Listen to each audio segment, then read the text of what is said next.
Di perkuliahan sebelumnya, kita telah mempraktekkan bagaimana cara membangun jaringan komputer LAN menggunakan dua komputer. Beberapa di antara teman-teman mungkin bertanya-tanya, lalu jika kita ingin membangun jaringan komputer LAN yang lebih dari dua komputer, apakah caranya masih sama seperti membangun jaringan komputer LAN menggunakan dua komputer? Jawabannya adalah caranya masih sama, namun harus dengan menambahkan perangkat penghubung dan mengganti kabel crossover dengan kabel strike. Untuk itu, di perkuliahan kali ini kita akan membahas tentang fungsi dan cara kerja dari perangkat-perangkat penghubung jaringan komputer. Harapannya, dengan mempelajari fungsi dan cara kerja dari hub, switch, access point, dan router sebagai perangkat penghubung jaringan komputer, teman-teman nantinya akan bisa memahami bagaimana memilih perangkat penghubung yang cocok sesuai dengan kebutuhan jaringan.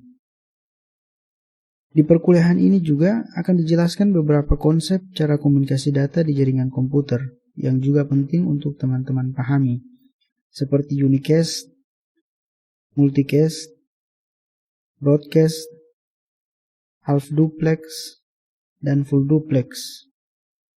Nama saya Said Debahta. Sebelumnya saya ucapkan terima kasih telah meluangkan waktunya. Mari kita mulai dengan melihat kesamaan keempat perangkat penghubung jaringan komputer ini sebelum kita menjelaskan perbedaan dari masing-masing perangkat. Kesamaan pertama, secara fisik bentuk dari masing-masing perangkat penghubung hampir mirip satu dengan lainnya, kecuali access point yang memiliki antena untuk mengirim dan menerima sinyal radio. Di masing-masing perangkat tersedia port untuk mencolok kabel-kabel yang terhubung ke komputer atau ke perangkat penghubung lain.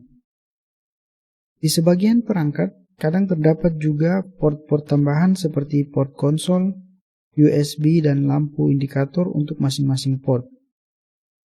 Kesamaan kedua dari keempat perangkat ini adalah sama-sama memiliki fungsi untuk menghubungkan antara komputer satu dengan komputer lainnya. Seperti yang terlihat di gambar, kabel yang bersumber dari masing-masing komputer akan ditarik menuju ke perangkat penghubung. Dengan begitu, jika satu komputer mengirim data ke komputer lain, data tersebut akan dikirim terlebih dahulu ke perangkat penghubung. Kemudian perangkat penghubung yang akan meneruskan paket tersebut ke komputer tujuan.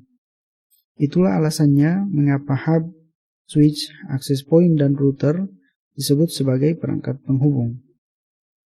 Selanjutnya, mari kita lihat perbedaan cara kerja dari masing-masing perangkat penghubung jaringan komputer dimulai dengan hub. Gambar yang ada di slide adalah gambar simulasi bagaimana hub meneruskan paket data dari komputer sumber atau komputer yang mengirim pesan ke komputer tujuan atau komputer yang menerima pesan. Dalam gambar ini yang menjadi komputer sumber adalah PCPT 192.168.0.4 dan komputer tujuannya adalah PCPT 192.168.0.1. Jika diperhatikan, pada saat PCPT 192.168.0.4 mengirimkan pesan ke PCPT 192.168.0.1, hub selaku perangkat penghubung juga meneruskan pesan tersebut ke PCPT 192.168.0.2 dan PCPT 192.168.0.3 yang bukan komputer tujuan. Cara komunikasi ini disebut dengan cara komunikasi broadcast. Komputer PCPT 192.168.0.2 dan PCPT 192.168.0.3 sebenarnya bukanlah komputer tujuan yang dituju oleh komputer PCPT 192.168.0.4. Namun, karena hub bekerja dengan cara melakukan broadcast, maka pesan tersebut juga diteruskan ke komputer PCPT 192.168.0.2 dan PCPT 192.168.0.3. Jadi, hal pertama yang kita pahami dari perangkat penghubung hub adalah cara meneruskan paket atau pesannya adalah dengan cara broadcast. Karena cara kerja hub yang melakukan broadcast ini ada 3 kekurangan jika kita menggunakan perangkat hub di jaringan lokal. Kekurangan yang pertama adalah jaringan akan lambat jika semakin banyak komputer yang terhubung ke hub, karena lalu lintas data akan padat dengan pesan yang diteruskan atau di broadcast ke semua komputer yang terhubung ke jaringan. Kekurangan kedua dari penggunaan hub adalah ketika hub sementara melakukan broadcast, komputer lain tidak bisa mengirimkan pesan pada waktu yang bersamaan, karena pesan tersebut akan bertabrakan dengan pesan broadcast dari hub. Komputer lain harus menunggu sampai pesan telah diterima komputer tujuan, baru bisa mengirimkan pesan lain. Cara komunikasi yang harus menunggu ini dikenal dengan istilah half duplex dalam teknologi komunikasi. Seperti yang digunakan pada teknologi radio, komunikasinya dua arah, namun harus bergantian. Kekurangan yang ketiga dari penggunaan hub adalah kurang aman. Jika ada komputer yang menggunakan software untuk menyadap pesan yang dikirim dari komputer sumber ke komputer tujuan, maka semua pesan yang dikirim akan tersadap oleh komputer yang menggunakan software penyadap tersebut. Selanjutnya, mari kita lihat cara kerja dari perangkat penghubung switch. Gambar yang ada di slide adalah gambar simulasi bagaimana switch mengirimkan paket data dari komputer sumber atau komputer yang mengirim pesan ke komputer tujuan atau komputer yang menerima pesan. Dalam gambar ini yang menjadi komputer sumber adalah komputer PC PT 192.168.0.1 dan yang menjadi komputer tujuan adalah PC PT 192.168.0.2. Jika diperhatikan, paket yang dikirim oleh komputer sumber langsung diteruskan oleh switch khusus kepada komputer tujuan tanpa dikirim ke komputer lain. Proses komunikasi atau pengiriman pesan yang langsung yang hanya ditujukan kepada satu komputer tujuan seperti ini disebut dengan istilah unicast atau single cast. Selain melakukan unicast, switch juga mampu mengirimkan pesan yang ditujukan kepada lebih dari satu komputer tujuan, atau yang biasa disebut dengan istilah multicast. Karena cara kerja switch yang lebih pintar dari hub dalam meneruskan pesan yang langsung diteruskan ke alamat tujuan, keuntungan dari menggunakan switch adalah lalu lintas data yang lebih efisien dan tidak padat. Pengiriman pesan bisa dilakukan dengan cara full duplex dan lebih aman karena komputer penyadap tidak akan bisa menyadap pesan yang dikirim oleh komputer lain.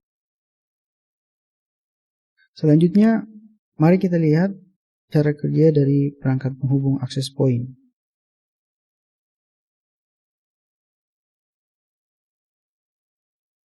Coba teman-teman perhatikan, cara kerja dalam gambar simulasi access point ini mirip dengan simulasi pada gambar sebelumnya. Dengan kata lain, access point juga meneruskan pesan dengan cara broadcast. Terlihat dari gambar simulasi cara kerja access point. Komputer sumber atau laptop PC PT 192.168.0.103 mengirimkan pesan yang ditujukan kepada komputer tujuan atau laptop PT 192.168.0.101. Karena access point juga meneruskan pesan dengan cara broadcast, laptop PT 192.168.0.102 yang sebenarnya bukan komputer tujuan juga mendapat pesan yang diteruskan oleh access point. Itu artinya cara kerja access point tidak berbeda jauh dengan hub dalam cara melanjutkan pesan ke komputer tujuan. Yang terakhir dari perangkat penghubung jaringan komputer adalah router. Pada gambar yang ada di slide, teman-teman bisa lihat bahwa ada dua jaringan yang diberi nama jaringan 1 dan jaringan 2. Kedua jaringan tersebut tidak bisa berkomunikasi secara langsung karena protokol jaringan komputer hanya mengizinkan komunikasi antara host yang berada dalam satu subnet atau satu subjaringan. Untuk membuat komputer yang ada di jaringan 1 dan jaringan 2 bisa berkomunikasi, dibutuhkan satu perangkat penghubung tambahan yang disebut dengan router. Untuk saat ini, teman-teman cukup memahami fungsi dari perangkat penghubung router adalah untuk menghubungkan dua atau lebih jaringan komputer yang berbeda. Pembahasan lebih jelas tentang subnet dan router akan kita bahas khusus di pertemuan berikut setelah kita membahas tentang Internet Protocol versi 4. Sampai di sini untuk perkuliahan kali ini. Sekali lagi terima kasih atas waktunya. Sampai jumpa di pertemuan berikut.